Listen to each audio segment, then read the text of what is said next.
A um ano de lançar um novo espetáculo a solo, decidiu documentar todo o processo no podcast Má Ideia. Escreveu textos em direto, revelou algumas das suas inseguranças durante a criação e agora que estamos a poucas semanas de estrear Amigável, o quinto solo da carreira de Guilherme Fonseca, regressa pela quarta vez ao Humor à Primeira Vista, o convidado que já veio mais vezes ao podcast, já faz stand-up comedy há mais de 20 anos.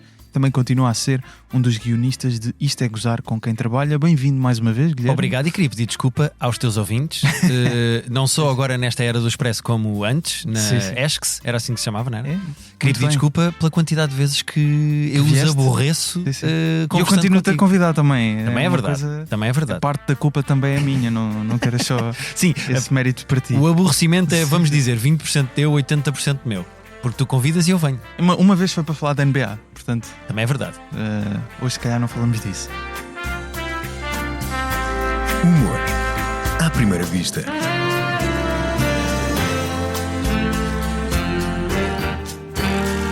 Com Gustavo Carvalho. Este podcast tem o patrocínio de Vodafone Business. Saiba como a rede 5G pode tornar a sua empresa mais segura, eficiente e flexível. O futuro do seu negócio está em boas mãos. Vodafone Business. Vamos começar exatamente pelo Má Ideia. Diria que tu vais apresentar o solo cujo processo está mais bem documentado em Portugal de sempre. É possível.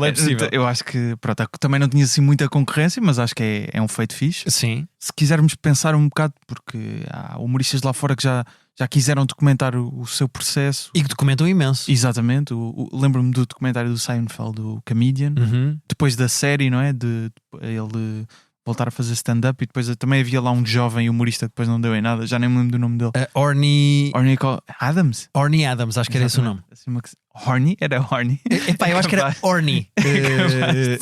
Sem H, portanto, não é? Sim. Mas o que é que te levou a querer também entrar nesta criação paralela, além do sol, de quero deixar um produto que daqui a uns anos vai ser, no fundo, uma forma de mostrar como é que se pode construir um sol?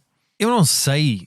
Quer dizer, as pessoas podem aprender não fazendo igual. Ou seja, também se pode aprender com uma ideia. As pessoas ouvem o podcast e dizem: se o Guilherme fez assim, eu vou fazer ao contrário. Exato. Mas é uma mistura de duas coisas. Por um lado, ter marcado uma data um ano antes, porque tive a ideia do podcast para o solo, obriga-me a fazer o solo. Eu não podia fazer aquela coisa de a Joana, o Ricardo, o Vítor Sá, o António Azevedo Coutinho, o Eduardo Madeira, o Gilmário vão ter solos ao mesmo tempo que eu, então vou adiar o meu para depois. Ou seja, isso é impossível. Ou seja, a partir do momento em que eu tenho a sala marcada e tenho um podcast em countdown, eu não posso chegar ao episódio 0 e dizer: bom, olha malta, interessante, esqueçam lá, não vai acontecer. Portanto, foi uma questão de fazer pressão a mim próprio para ter que acontecer. O outro lado foi: Gustavo, como se prova pela quantidade de vezes que eu já vi este podcast, eu não sei falar de mais nada. Eu posso tentar falar de NBA e de videojogos e até de picantes, são coisas que eu adoro. Mas comédia é a minha obsessão, é a minha paixão. Eu não sei falar de outra coisa.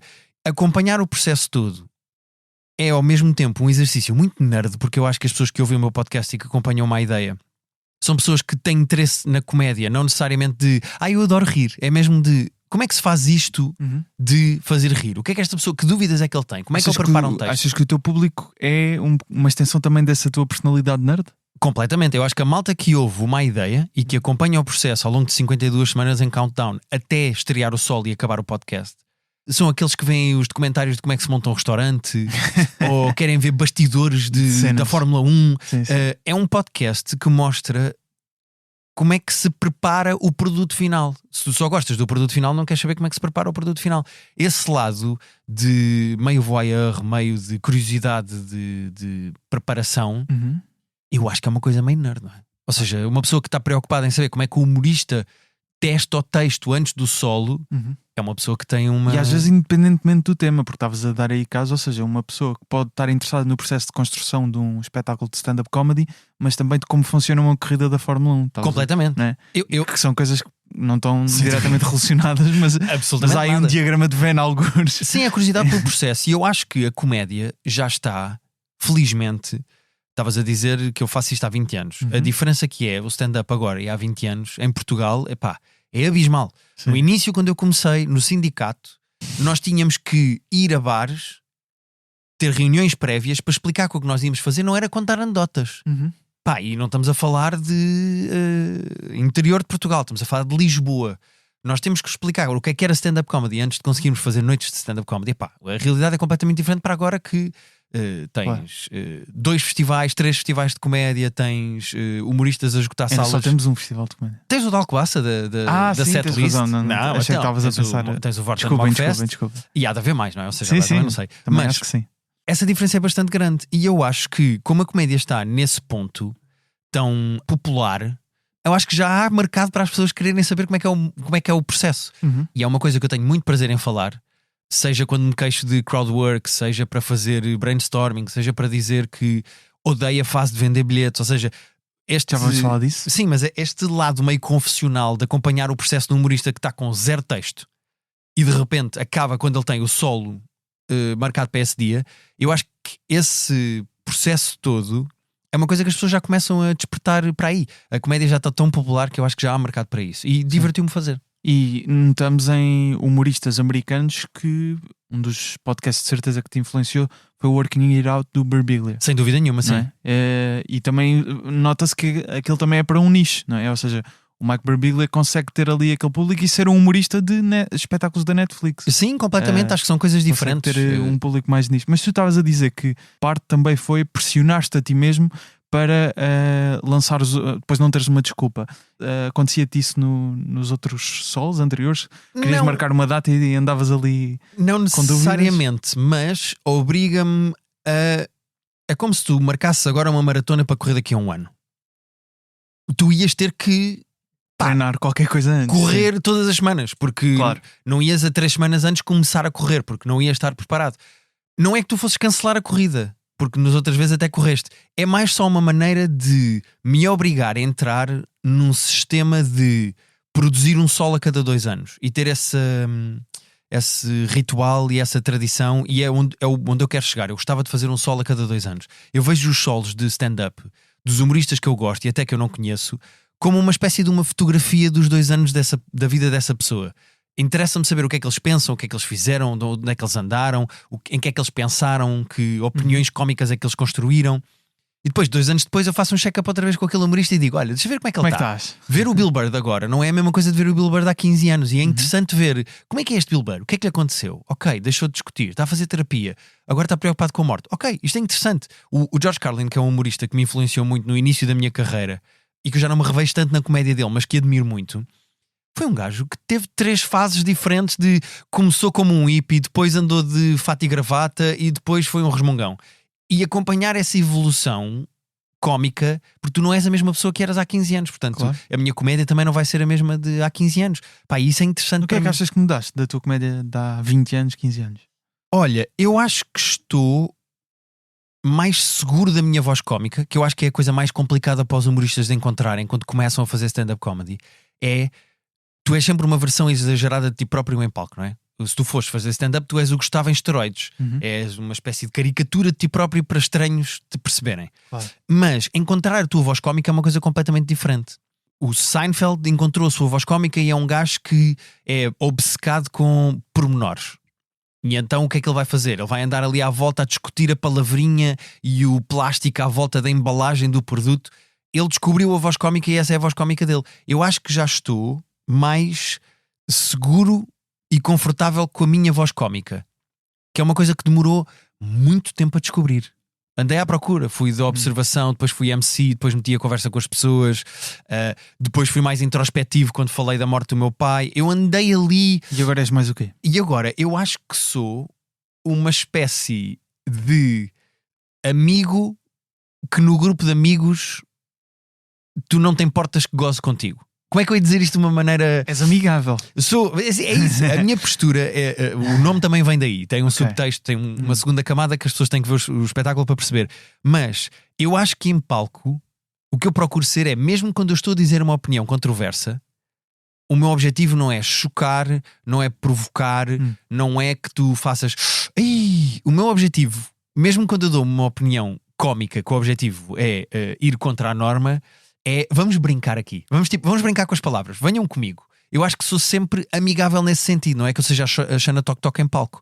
Eu sou agradável, porque tenho necessidade de aceitação, porque gosto de agradar a estranhos, porque quero que as pessoas saiam da sala bem dispostas, quero que, mesmo quando haja conflito, que as pessoas não fiquem com má impressão de mim. Isso são tudo traços da minha personalidade.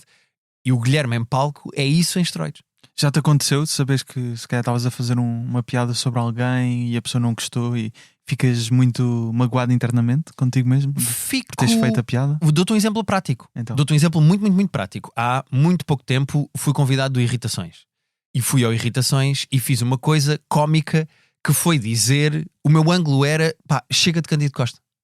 Chega de Cândido Costa. Tipo, o Cândido Costa está... Todas as marcas deste país... Querem o Cândido Costa. Chama o Cândido Costa. Em todos os brainstormings de criativos de marcas é... Olha, sabes quem é que podia fazer isto? É o Cândido Costa. Eu até disse lá, o agente do Cândido Costa tem o trabalho mais fácil do mundo, porque ele atende o telefone, um número que não conhece e diz logo, sim, aceitamos. Quem fala?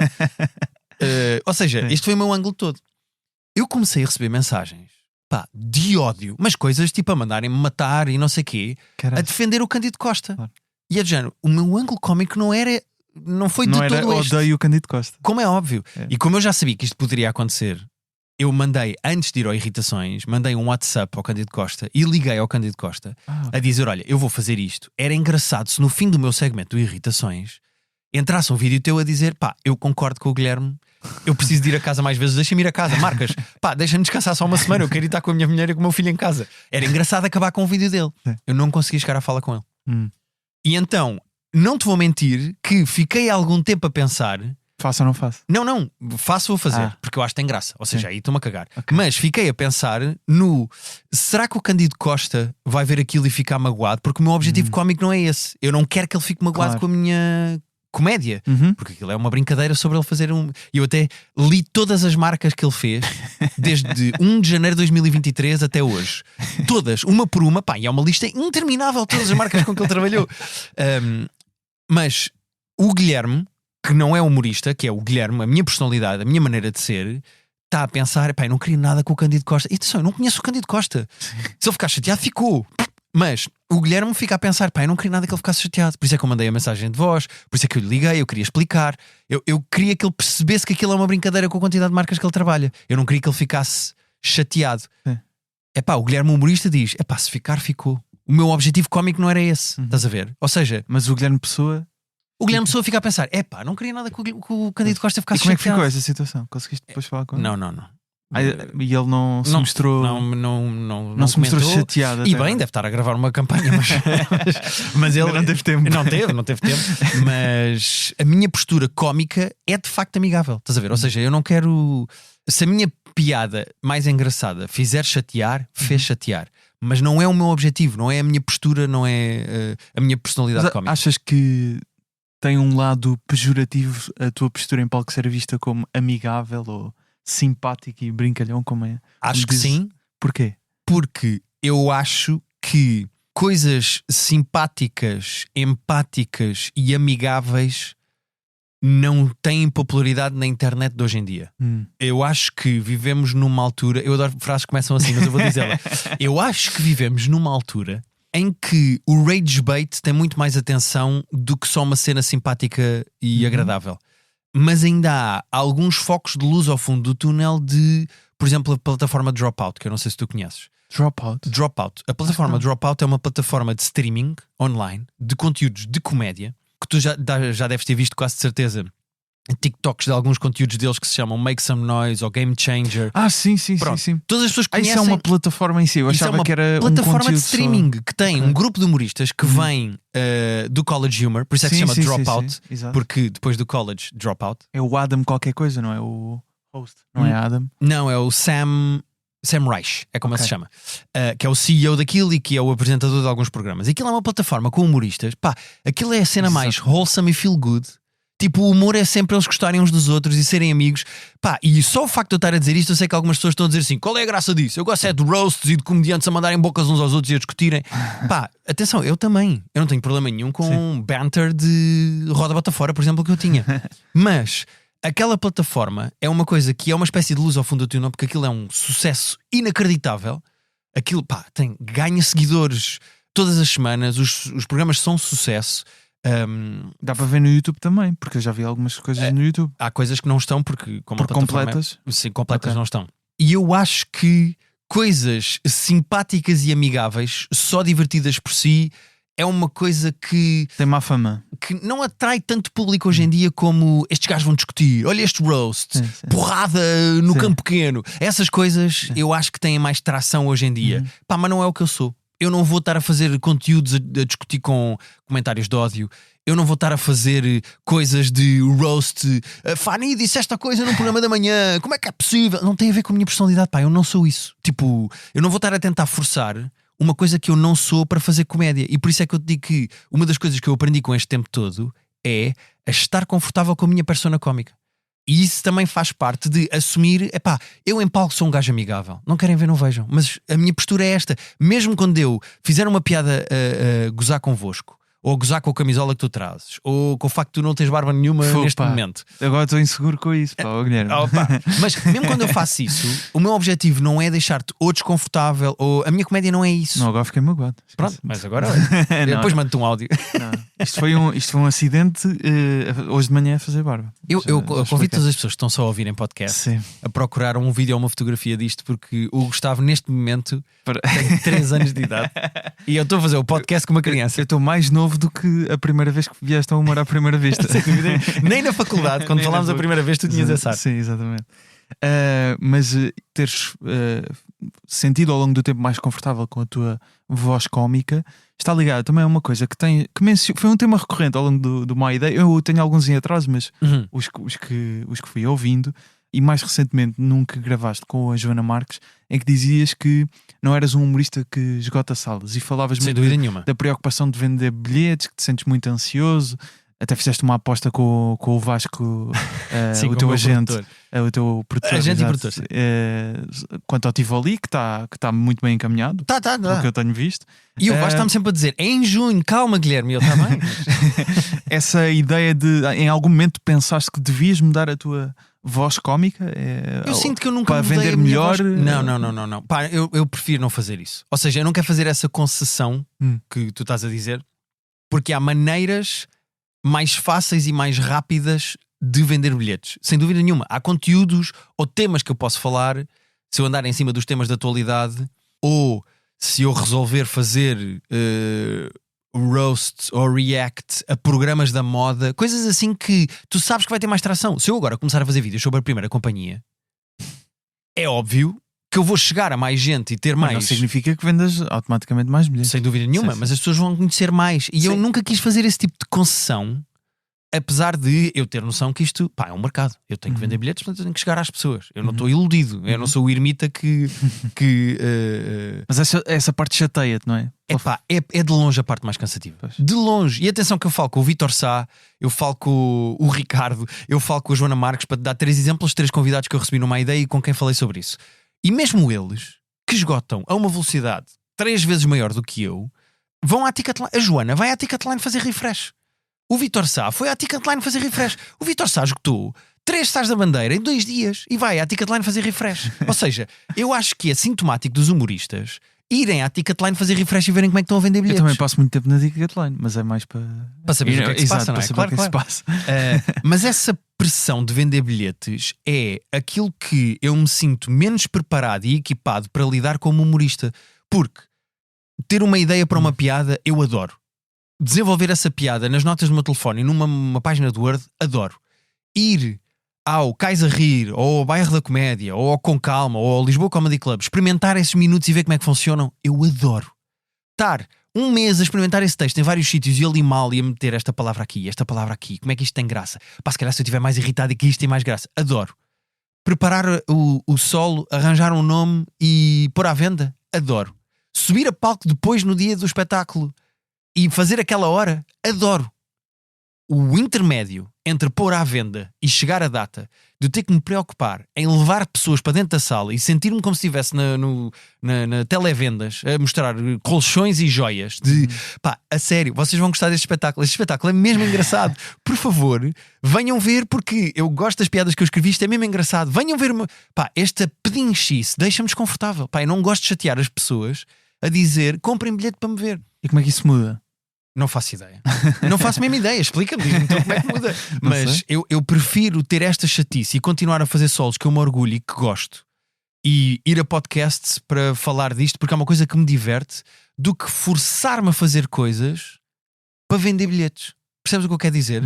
Eu prefiro estar mais 20 anos de stand-up comedy até conseguir esgotar um pavilhão Atlântico à primeira, o que seja, ou 15 coliseus como a Joana.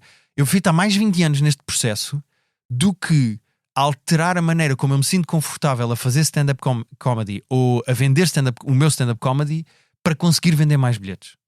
Pá, eu prefiro que isto seja uma coisa de muitos anos do que fazer essa concessão comercial, pá, que não me apetece. Mas acho que não há um intermédio aí entre... ou seja, não fazendo uma concessão, conseguir ainda assim estar mais confortável neste momento em que estamos agora estás agora. Há várias concessões que eu faço. A quantidade de stand-up que eu estou a pôr agora no YouTube para depois cortar para Reels é uma concessão. O facto do meu podcast agora ter um estúdio... Não querias fazer isso? Não, mas é uma coisa que eu faço também para que as pessoas conheçam a minha comédia. Ok. Eu não posso apagar as minhas redes sociais e acredito, eu não consigo ser o Ricardo no sentido de não tenho redes sociais. Sim, claro. Eu ponho um espetáculo à venda e eventualmente as pessoas vão e eu não tenho que vender isso em lado nenhum. Epá, isso não existe. Ou seja, isso não existe. Eu gosto de fazer stand-up comedy e gostei do set. Quer dizer, existe para o Ricardo? Sim. E para alguns americanos não têm redes, Sim, claro, etc. claro. Mas na nossa realidade. Para um humorista médio, que sou eu sou um humorista médio no panorama português. Epá, isso não existe, eu tenho que fazer esse género de concessões. O facto de uma ideia agora ser em estúdio e de eu estar a convidar pessoas com as quais eu tenho vontade de conversar, mas que eu sei que puxam mais visualizações, eu começo pelo Ricardo e pela Joana porque eu sei que são as pessoas que vendem mais bilhetes. É uma concessão. Ou seja, eu sei que eu estou a fazer isso porque me vai ajudar a ganhar atenção e vender mais bilhetes. Ou seja, eu também faço concessões. Há concessões que eu não quero fazer. Nomeadamente... lá está, mudar mudar a voz cómica, mudar a minha voz cómica, agora estar a discutir com haters ou estar a fazer conteúdos só porque são os programas que as pessoas... Agora imagina-me fazer... Mudar o teu estilo, porque Sim. foi outro... Não, estilo não digo de humor, estilo de... Sim, ou estar preocupado com isso, estás a ver? Ou agora andar com um fotógrafo atrás porque tenho que tirar fotos mesmo boas para o meu Instagram, ou agora eu tenho que fazer um texto sobre... sei lá o que é o saco de pancada de agora, mas a bater imenso do Cláudio Ramos, porque eu sei que isso vai vender bilhetes porque as pessoas vão gostar e não sei o quê. Cristina Ferreira, vou fazer uma coisa de 10 minutos a gozar só com a Cristina Ferreira, ganda roast de piadas, porque pá, não me interessa. Não é para aí que o meu olhar cómico vai. Tipo, não vou fazer essa concessão. Sim. Mas numa ideia tiveste um episódio que gravaste até com o Pedro Durão, teu colega humorista de Roda Bota Fora também, em que falavam exatamente dessa questão da estética, que era outra das tuas preocupações extra aquilo com que realmente queres estar preocupado. É uma das minhas inabilidades. Incompetências, posso dizer assim. Eu não percebo absolutamente nada da parte estética. Sim, e por isso resolvi falar com ele. Porquê é que achas que isso hoje em dia se tornou tão relevante? Porquê é que se tornou tão relevante? Na comédia. Porque estamos todos nas redes sociais. É nas redes sociais que vendemos os nossos bilhetes. É nas redes sociais que mostramos os nossos projetos.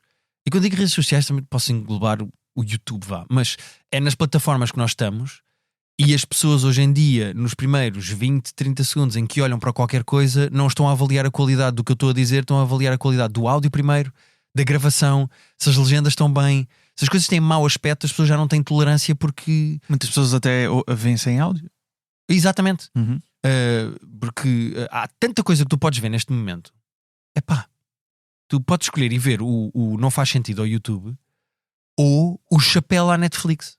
A minha concorrência também é do meu solo que está no YouTube, também é o Chapéu que está na Netflix. Portanto, as coisas têm que ter bom aspecto. Tu tens que ter bom aspecto. O teu Instagram tem que ser apelativo, não pode ter mau aspecto, porque senão as pessoas depois também não ficam com vontade de comprar bilhetes para uma coisa que parece meio raçuda. E este gajo, eu já vi o Instagram dele, mas isto não tem bom aspecto. Aquilo está mal feito, está tudo não tem gosto. E eu não percebo nada disso. E portanto, é uma preocupação que eu tenho e que muitas vezes falo com o VAT de as coisas que eu lanço, agente e produtor. Exatamente, é as coisas também terem bom aspecto, porque eu sei que isso conta. Eu não tenho gosto nem jeito. Estás a ver? Esse é que é o meu problema, não tenho. Eu preciso de ajuda de outras pessoas que têm gosto e que têm jeito para me dizerem: não, isso não funciona, não vais por aí, como os Roda Bota Fora, que há muitos anos me disseram: Guilherme, tu não podes usar bonés, estás proibido de usar bonés. Porque eu punha um boné. Não, pá, houve uma altura em que eu pus um boné, ou eu ponderei comprar um boné, sei lá, dos Lakers, uma coisa qualquer. Eles disseram: não, Guilherme, estás proibido de usar bonés, tu não podes usar bonés. Acabou. Tu é impossível de usar bonés. O Carapeto usava às vezes, não é? Sim, o Carapeto, o Durão, o Sousa, acho que o Abreu, eles usavam bonés. E eu, há um dia que ponho um boné, eles disseram: não, Guilherme, estás proibido para sempre de usar bonés. Eu preciso que alguém me diga, estás a ver?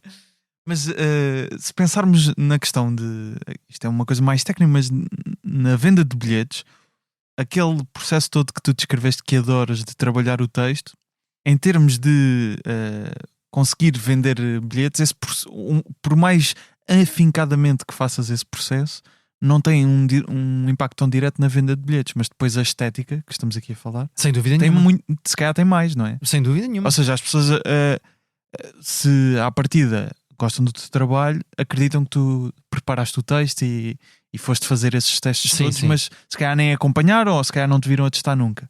E portanto, à partida vão comprar um bilhete mesmo que o cartaz seja feio.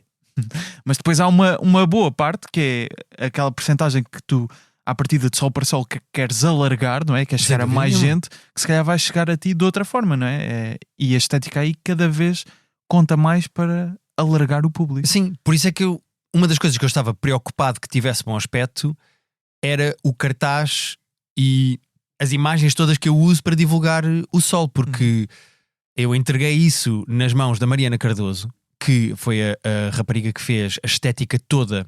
É uma espécie de diretora de arte, porque ela é designer, mas ela fez tudo. Ela até ajudou a escolher a roupa para eu ter na sessão e etc, etc. Eu entreguei-me nas mãos dela, porque eu gosto muito do trabalho dela e já tinha trabalhado com ela no Terapia de Casal. Foi ela que fez o rebranding todo da nossa imagem no Terapia de Casal.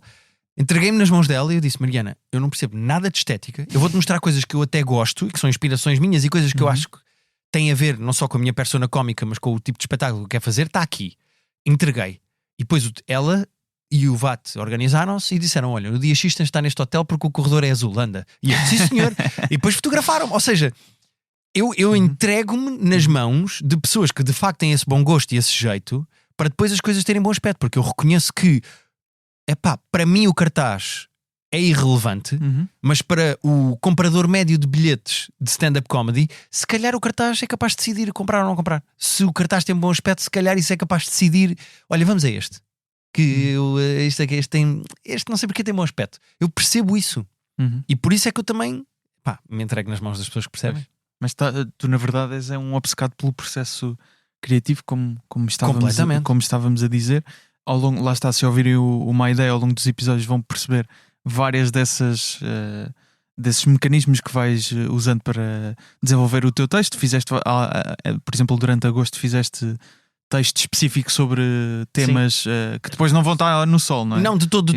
Tudo o que eu experimentei e escrevi texto no podcast não está no Sol, de todo. Exato. Olha, dos episódios que eu gostei mais de fazer do meu podcast foi: escrevi 10 minutos de stand-up comedy sobre dentes do siso, porque ia tirar os dentes do siso. Sim. E fiz esse processo de brainstorming.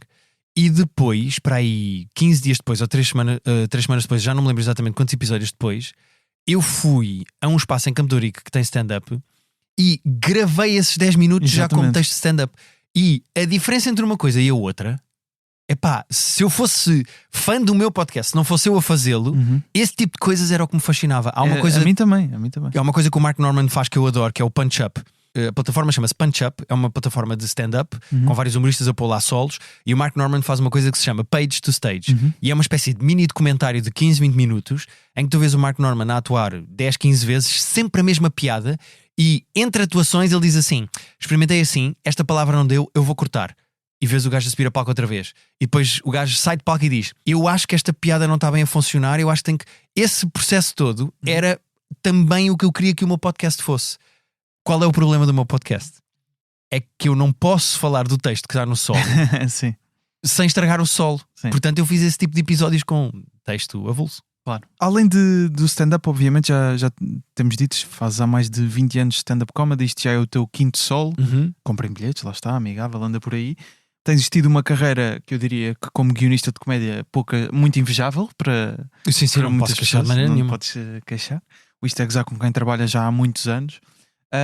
E tenho que perguntar, porque neste momento tens o teu chefe, não é? É chefe, para todos os efeitos. Sabes que ele vai Ricardo, odiar. que eu chamei. Odiar. Sei bem, exatamente. Por isso é que também está aqui Claro. a provocação. Então, mas vamos dizer, o meu chefe. O meu chefe. Agora não dizemos Sim. o teu chefe vai fazer stand-up comedy. Vai sim, Anunciou. senhor. Vai sim, senhor. Que era uma coisa que não só a este podcast como ao teu podcast ele foi dizer que não, isto Nem pensar. nunca, Era o que faltava. alguma vez. Porquê Não, que eu há não- esta obsessão dos humoristas terem que fazer exatamente. stand-up? Para quê? Yeah. E ele no teu podcast prometeu que iria arranjar tempo para testar material até antes de começar o programa, ou isto é gozar com quem trabalha. Uhum. Como é que o tens sentido neste momento em que está o Sol deles estreia em Abril também? Está O quase sol lá. dele estreia em Abril, exatamente. Porto. Ele estreia. No Porto. Sim. O que é que estás a acompanhar do processo dele? Opa, olha, Porque acredito, também já agora vais abrir as datas dele na Sim, Mel Arena. No Porto também? ele convidou-me para abrir a mim e ao Manel Cardoso. Portanto, nós vamos abrir o sol dele. Em Lisboa e no Porto? Sim, eu acredito que ok. sim. Acho que é esse o objetivo dele. Se calhar era só uma data na Arena e agora estou a dizer agora estás todas. a Eu vou todas. E agora Não, o teu não. chefe vai ter de se comprometer. Mas eu acho que se eu for só ao meu Arena já fico muito feliz. Mas eu tenho o sentido, porque o problema do Ricardo não é gerar material. E o problema do Ricardo não é vender os bilhetes, porque claramente Sim. já está tudo vendido, não é? Pronto. Ou seja, o problema do Ricardo não é nem ter 1 hora de texto, nem é vender os bilhetes da sala para onde ele vai atuar. Sendo que é provável que ele neste momento diga: eu não tenho texto, meu Deus, eu não tenho nada. Ele está sempre a trabalhar no fundo da cabeça dele. Ele nunca foi a lado nenhum e não tinha nada para dizer. Portanto, vai haver um solo Sim, e sim, ele, sim. eu sei que ele está a trabalhar no texto, mesmo que ele ache que tem 0 piadas neste momento. Mas o grande problema do Ricardo é também o que o levou a dizer-me a mim e a ti nos nossos podcasts que não quer fazer stand-up comedy. É os nervos de subir a palco. O desconforto que é subir a palco e apresentar as coisas às pessoas. E eu sei que é isso que de certeza absoluta que lhe anda a tirar noites de sono e a causar diarreias. Eu tenho a certeza absoluta. Pá, a ideia de no dia X ele ter que subir a palco à hora X e falar à frente daquelas pessoas, eu sei que é isso que o deixa desconfortável. E eu percebo, porque eu acho que há muito poucas pessoas que façam stand-up comedy, da minha experiência e do meu universo, mas há muitas pessoas que eu vejo que façam stand-up comedy e que não fiquem nervosas ou ansiosas antes de subir a palco. Há muito poucas. Há algumas, mas há muito poucas. Muitas com diarreia também. Não, sem dúvida. Ataques de pânico, bebem, depois têm problemas com drogas. Há imensas coisas. Algumas metem música para se concentrar, meditação. Sim. Cada humorista tem a sua maneira de se preparar para subir a palco nos próximos 2 minutos. Mas é sempre desconfortável. O Ricardo é isso vezes 1 milhão. O Ricardo não fez stand-up comedy durante estes 20 anos por causa desse momento. É esse momento que o impede. É esse momento de eu agora vou ter que subir a palco. Essa ansiedade, esse nervo antes de subir a palco é o que o impede de fazer isto. Portanto, é muito mais surpreendente para mim como é que ele marcou um sol do que tudo o resto. Tipo, houve ali algures, um momento, Um clique qualquer. não sei o que é que Crise de aconteceu. meia-idade, é o que ele diz nas sim. palavras dele. Sem dúvida nenhuma. Houve ali uma coisa qualquer em que ele disse O boxe já não chega. exatamente, o kickboxing já não chega. O kickboxing já não chega. Mas pronto, mas eu sei que é isso que o está a afetar neste momento. E como é que tu estás também, sabendo que vais atuar na maior sala de espetáculos do país? Olha, Especialmente nervoso por essa data? Ou, particularmente nervoso, ou mais sim. com o sol? São nervos diferentes. É. Porque eu até falei disso numa ideia, não sei se já ouviste esse episódio ou não, mas há então um ainda episódio em que eu digo que eu não sei se hei de levar 10 minutos do meu solo e usar como trailer ou amuse-bouche do meu próprio solo, e quando eu for abrir o espetáculo do Ricardo está lá parte do meu texto e as pessoas vêm-se gostarem, compram e depois vão ao meu solo. Ou se escrevo especificamente 10 minutos, como fiz quando abri o Louis C.K. quando ele veio a Portugal há uns anos. Se eu escrevo especificamente 10 minutos e uso esses 10 minutos só para abrir o Ricardo, e é um texto que existe ali. Claro. Eu ainda não sei muito bem o que é que hei de fazer. Portanto, eu estou de facto nervoso de abrir o Ricardo, porque vou atuar para muito público que não faz puto de ideia quem é que eu sou e que eu posso eventualmente mostrar a minha comédia e trazê-los para o meu espetáculo. Portanto, isso também me deixa com vontade.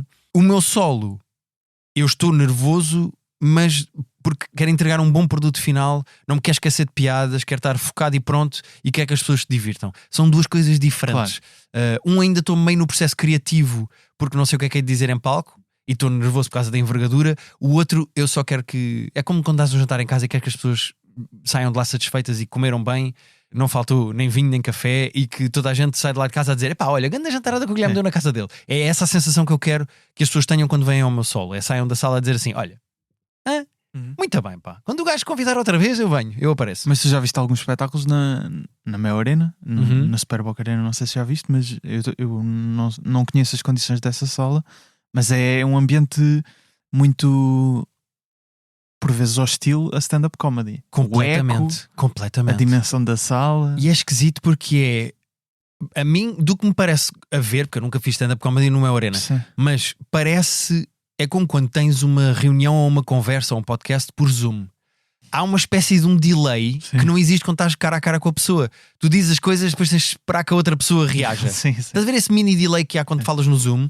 É o que eu sinto que existe no Mel Arena, porque para a tua piada percorrer a sala toda, que é tão grande, parece que tens que atuar de uma forma mais pausada. Não dá propriamente para acelerares ou colares punchlines, porque senão as pessoas não vão ouvir, vão perder. E essa busca pelo ritmo é uma coisa que, epá, eu vou ter que descobrir na altura, não é? Não dá para ir testar ao Mel Arena antes. Sim, infelizmente. Não posso pedir ao Hans Zimmer: olha, posso fazer 10 minutos? Podias ter pedido aos Capitão Fausto aqui a primeira parte. Mas estava a falar do Isto é Gozar com quem trabalha, e o programa já dura, já não sei há quantos anos, mas eu penso que será dentro deste estilo de programas que já tinham existido com Gato Fedorento já será o mais longo de todos. Pá, eu acho que sim, nós fizemos tempo. um ano na TVI, Exatamente. enquanto gente não sabe estar, e depois viemos para a SIC, e eu acho que este é o nosso 6º ano na SIC. Pá, eu não sei, porque eu não sou bom com datas e coisas. Mas nós estamos juntos faz agora 7 anos. Exato. Tu pensas o que é que será quando acabar? Sim, penso várias vezes nisso, porque a estabilidade que eu tenho, não só financeira como profissional, existindo este programa, é uma coisa que me deixa bastante tranquilo. Quando isto deixar de existir, eu vou continuar a ter projetos, vou ter coisas minhas, quero continuar a escrever. Eu nunca deixei de escrever para outros. Eu fiz o Tabu com o Bruno Nogueira e com o Frederico Pombares. Ao mesmo tempo estava a fazer isto. Eu gosto de escrever no geral, eu não gosto só de escrever para este programa, mas é uma coisa que eu penso muitas vezes, que é: o que é que vai acontecer quando isto acabar? A minha vida vai mudar muito, mas esse dia inevitavelmente vai acontecer. Mas gostavas de continuar ligado a este tipo de humor de atualidade? Porque lembro-me que antes de começares o Isto é Gozar com quem trabalha, fazias no YouTube. O que é que foi agora? O que é que foi agora? Antes fazia no canal Q também coisas de atualidade no Inferno. Apresentei o Inferno e escrevi durante muitos anos. Exatamente. Eu gosto muito. É o Mário onde te revês, não é? Sim, no futuro. Gosto bastante. Mesmo aqui na SIC Notícias, durante algum tempo nós tivemos uma coisa chamada Pancada de Meia-Noite, em que eu fazia uma espécie de stand-up / rubrica que também era de atualidade. Porque eu acompanho jornais, eu vejo os noticiários, eu estou a par do que se passa. Portanto, é uma coisa que eu tenho alguma facilidade em escrever piadas, porque tenho contexto e tenho referências e tenho reconhecimento do que se passa. Portanto, sem dúvida nenhuma, poderia ser uma coisa desse género. Eu gostaria de fazer uma coisa eventualmente no futuro, da mesma maneira que foi o que foi agora, ou o conteúdo do Batáguas, eu não me importo de fazer uma coisa desse género. Sendo que o que eu gostava de fazer, e que é inacreditável para mim, como é que ainda não existe em Portugal. Isto é uma coisa então vá, bora lá, vamos. É uma coisa que eu vou continuar a dizer em todo lado e que eu não percebo como é que não existe. Eu não percebo como é que não há formatos de panel shows em Portugal. Sim. É-me completamente incompreensível como é que um formato que em Inglaterra, por exemplo, existe há 40 anos, e como é que não há cá formatos de... O nosso programa é Big Fat Quiz of the Year, por exemplo, ou 8 out of 10 Cats, ou QI. Como é que não há um formato que é 1h30 de comediantes muito engraçados e que já tens mercado em Portugal e nomes suficientes em Portugal para rodar imensos, e que se sentam todos numa sala e estão só com banter, jogos, piadas, panel shows? Como é que não há um panel show em Portugal? O primeiro panel show que existe é uma adaptação de um formato inglês, e que nem é o formato clássico de panel show, porque o Taskmaster depois tem provas gravadas e etc. E corre bem. Mesmo o Vale Tudo... É o sucesso da audiência da RTP. Completamente. Mesmo o Vale Tudo, que não é bem um formato de panel show, mas eu até concedo que uma pessoa diga... Mas não é um panel show. Não é. Como é que não há um panel show, que é uma coisa barata, baratíssima de fazer? É numa sala com audiência, sentares humoristas numa mesa e têm jogos, e têm perguntas, e têm desafios, e estão todos sentados. como é que não há uma coisa desse género com o mercado de humoristas muito engraçados que tens neste momento? Pá, é uma coisa que é irreal e incompreensível para mim. Sabes o que é que vai acontecer? A mesma coisa que aconteceu com os podcasts, que é, vamos chegar tarde à corrida e já vai haver no YouTube, e depois a SIC, em vez de ter o seu, e estou a falar de SIC porque estamos aqui, mas a SIC, em vez de ter o seu, vai tentar comprar o que está no YouTube e que já viu que funciona e que tem milhões de visualizações todos os meses, vão entrar nessa corrida, quando o que devia estar a acontecer era estar neste momento a SIC, com a carteira de humoristas que tem e de criativos que tem, a planear a pensar num. Pá, eu não percebo, é totalmente irreal para mim como é que isso não existe. Devias ter levado isso a irritações. É pá, pois. Estava lá sentado ao lado do Buxerri. Mas epá, para mim é bastante incompreensível como é que o mercado dos panel shows ainda não chegou cá. Também acho que sim. E acho que até em Inglaterra alguns já não. Ainda nos chegam como sucesso e já nem existem. Tipo, já. O Mock the Week, pelo que eu percebi, o Mock the Week acabou. Já acabou, mas ainda assim, sei lá, o TikTok está-me sempre a aparecer completamente imensas coisas. Olha, estavas-me a perguntar o que é que eu gostava de fazer quando acabasse o Isto é a Gozar com quem trabalha. Não, atenção que eu não estou a desejar o fim. Não, eu também não. Mas eventualmente eu gostava de fazer um formato tipo Mock the Week. Uma coisa com humoristas, desde host do Mock the Week. Podia ser host, podia ser criativo daquilo. Eu gostava de participar porque é uma coisa que eu me sinto à vontade e que eu gostava de. Também quer brincar, não é? Não quer só planear o jogo e os outros meninos vão brincar. Mas desde o Ricardo ao Carlos Contente, essa gama toda de humoristas que existem em Portugal, sentá-los à mesa e agora vamos falar da segunda volta das presidenciais. Bora. O jogo é entre este e este, agora o jogo pode ser este, agora há estas declarações. Pá, não faço ideia como é que isso funcionaria bem. Como é óbvio. Estávamos a falar do Mock the Week, lembrei-me que no dia em que estamos a gravar foi anunciado o cartaz do Mock Fest para a edição deste ano, 2020. 28 a 30 de agosto, não é? Exatamente. Novamente no Cinema São Jorge. Headliners já estão apresentados, aparentemente os três. Chris D'Elia, Michelle Wolf, que sei que é uma das tuas Gosto muito. humoristas favoritas, e Sam Morril. Quem é que estás mais entusiasmado para ver destes três? Dos três, Sam Morril. É? Sem dúvida nenhuma. Porque eu a Michelle, eu já vi... Já viste no Time Out, não é? Já vi no Time Out, acompanho o trabalho dela. Ela agora foi mãe, à data que estamos a gravar isto. Ela não está a fazer o podcast dela, em que ela grava em Barcelona ao vivo com a audiência, faz 20 minutos de stand-up diferente todas as semanas. Porque ela está a viver em Barcelona. Exatamente. Portanto, a Michelle Wolf, eu acompanho o trabalho dela de uma maneira diferente. O Chris D'Elia, eu nunca fui grande fã. Eu achei que o Chris D'Elia era uma pessoa muito mais preocupada, lá está, com a estética. Com outras coisas. E ele fazia imensos barulhos e vozinhas e nunca foi um gajo... Eu sou um nerd do texto e eu sei que isso me afasta muito de outros humoristas e de grande parte do mercado que existe. Mas eu gosto do texto, é isso que me fascina. E o Sam Morril é um desses gajos, o Mark Norman. Esses gajos fascinam muito mais, o Louis C.K. do que propriamente Michelle Wolf? Sim, do que propriamente um Matt Rife, um Kevin Hart ou um Chris D'Elia. O Chris D'Elia eu percebo que tenha muito mercado porque ele é famoso e tem muitos seguidores, mas nunca me puxou como fã. Portanto, a nível pessoal, esta é a minha opinião. Quem é que tu gostavas que viesse a Portugal que ainda não veio? John Mulaney. John Mulaney? Está aqui o pedido para... Adorava que o John Mulaney edição. viesse cá. Acho que é assim... dos que eu gosto, aquele que teria mais probabilidade de encher a sala e de ser um sucesso, porque há outros gajos... John Mulaney tinha que ser maior arena, ou não? Não, se calhar não. Se calhar não, ele podia fazer não, em Portugal, talvez não. Coliseu com bilhetes a 80 euros. Sim. Ou seja, ele pode fazer uma coisa desse Talvez. género em vez de ir para o Mel Arena. Talvez. Ou mas um campo pequeno. Dava perfeitamente. Sendo que depois tens o outro problema que é, eu acho que não há salas grandes em Portugal com qualidade de som para stand-up. Eu já vi muitos espetáculos no campo pequeno, eu acho que o único que o som estava bom para stand-up foi o Aura Super Jovem do Salvador Martinha. O som desse espetáculo Já foi está no YouTube, entretanto. pela primeira vez um bom som de stand-up que eu vi sentado na audiência. stand-up é que já vi no campo pequeno. Eu vi a Bumba e ela teve problemas de som. Eu vi o Teixeira da Mota e o som não estava bom. Ou seja, o campo pequeno é mesmo uma sala complicada de fazer som. Da mesma maneira que o Coliseu também é. O Coliseu não é perfeito para stand-up. É preciso gastar mais dinheiro para aquilo ter condições. Portanto, salas grandes em Portugal prontas para stand-up, podem vir cá gajos, mas depois olha, vi o Louis C.K. no Coliseu. Sim. E o som não estava ok. Foi não.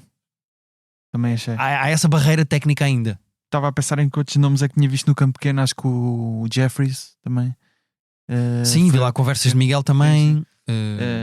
Não me lembro da qualidade de som em todos os espetáculos, mas sim, eu acho que o Tivoli por acaso em termos de ser, já é 1000 e qualquer coisa. São 1200, se eu não estou em erro.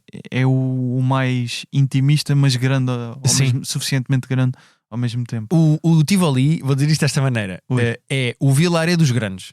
Porque o Vilaré só tem 400 lugares, mas é, para mim, Impecável. a sala perfeita em Portugal. sim. Aquilo foi desenhado milimetricamente para comédia.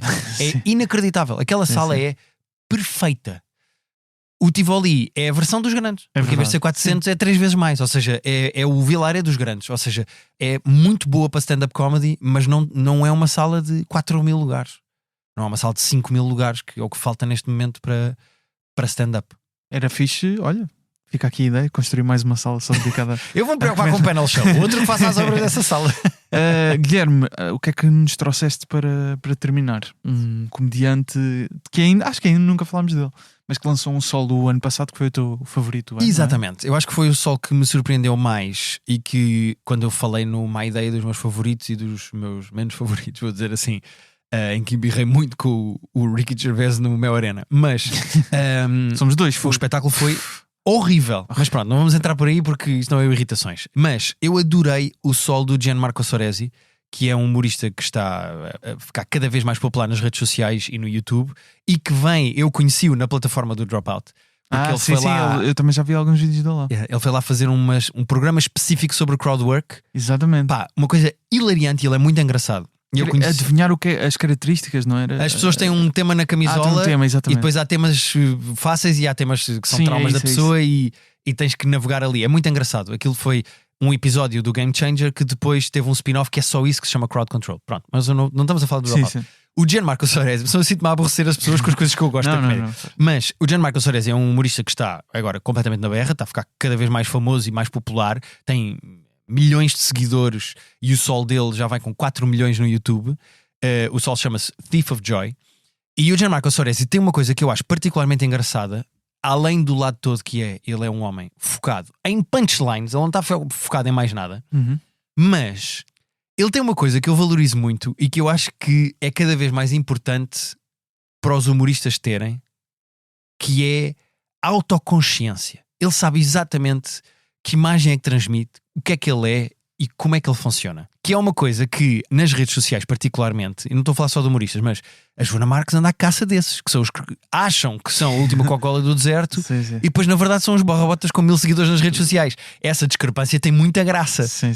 E eu acho que os humoristas têm que ser pessoas particularmente autoconscientes de como são, de que imagem transmitem e de como é que estão a ser percepcionados e ouvidos. E quando não são tornam-se eles próprios a piada. Exatamente.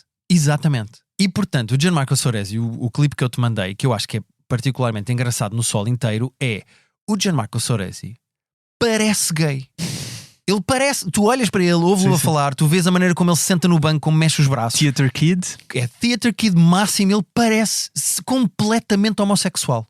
E ele sabe isso. E então ele tem um beat muito engraçado. Mas não é, pronto. Mas não é, porque ele é casado com uma senhora e ele diz: pá, eu nunca tive nada com homens. Não é por aí. E ele tem noção da imagem que transmite e de que as pessoas olham para ele e dizem: como assim o Gianmarco Soresi não é gay? E um dos beats do sol dele que é muito engraçado é essa capacidade de auto-humor com autoconsciência, que eu acho que é muito importante para um humorista ter e que ele tem muito. E portanto foi esse beat que eu escolhi.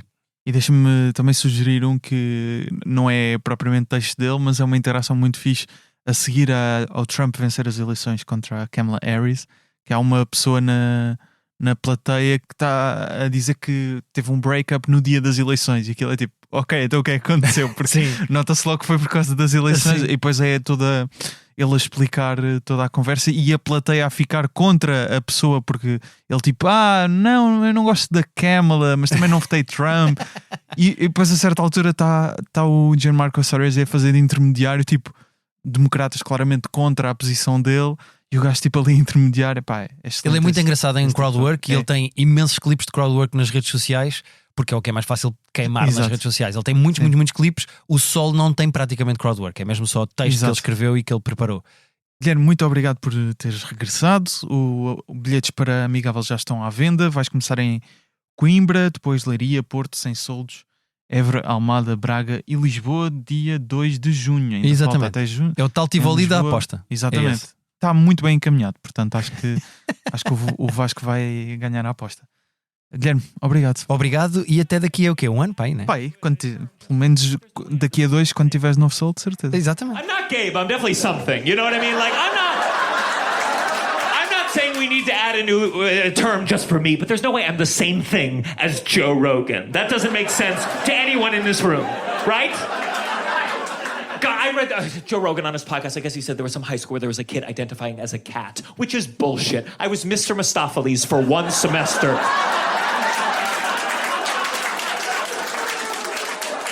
I don't know what it is about me, but I post pictures of myself online. People accuse me of gay baiting.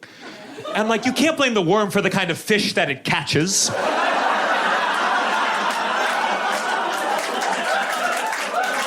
And let me tell you, it rubs some people the wrong way that I won't rub them the right way. Someone once commented on one of my videos, they said, we need to put a stop to this straggit. Have you heard that term? It's a straight agate. I was like, finally, a slur of my own.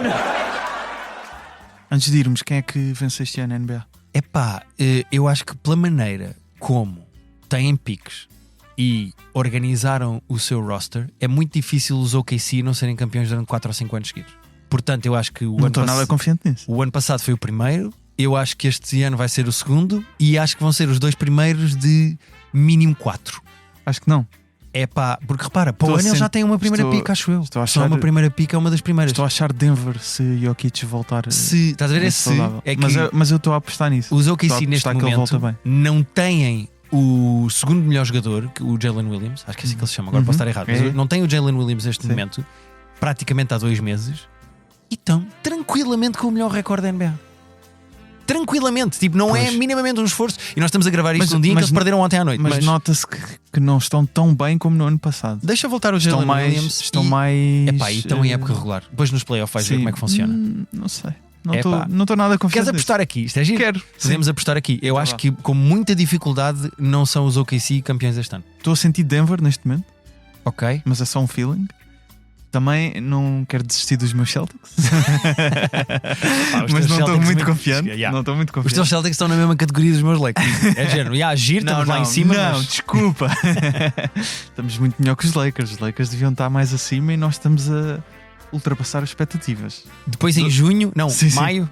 Acho que é maio que acaba a NBA, são os finais. Sim, maio, junho. Depois nessa altura nós voltamos a falar disto. Eu ponho um alarme. Está bem.